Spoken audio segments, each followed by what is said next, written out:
Баршаларыңызға қайырлы күн көрермендер, каналыма қош келдіңіздер. Бүгін сіздерге күлше нанның рецептісін ұсынамын. Ең алдымен ыдысымызға жылы сүтімізді, жылы суымызды құямыз.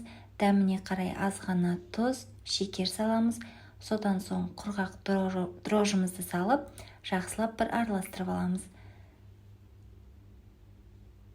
Жақсылап араластырып болғаннан соң ерітілген сары майымызды саламыз.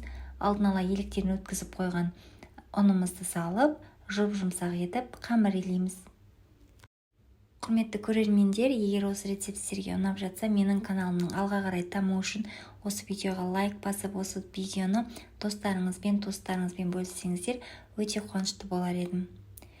Дайын болған қамырымыздың бетін жауып, жылы жерге біздің қамырымыз көтерілгенше қойып қоямыз.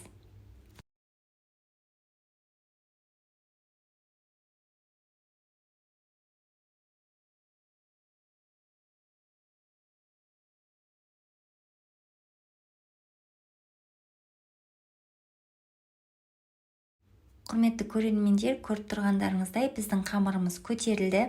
Енді қолымызды азғана майлап алып, осы қамырымызды бірнеше бөлікке бөлеміз.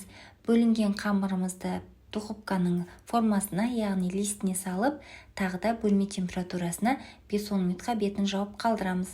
Сол аралықта біздің қамырымыз тағы да көтеріледі.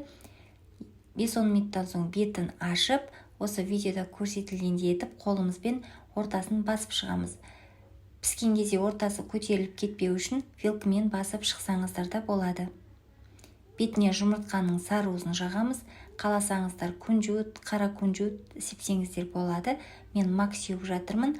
Қызып тұрған печкімізде 20-25 минут аралығында пісіріп аламыз. Осымен біздің күлше нанымыз пісіп дайын болды. Өте жұмсақ әрі дәмді болып шығады. Рецепт ұнаса сақтап алыңыздар, және де осы видеоға лайк басуды ұмытпаңыздар. Сіздермен болған Әсел, баршаларыңызға рахмет.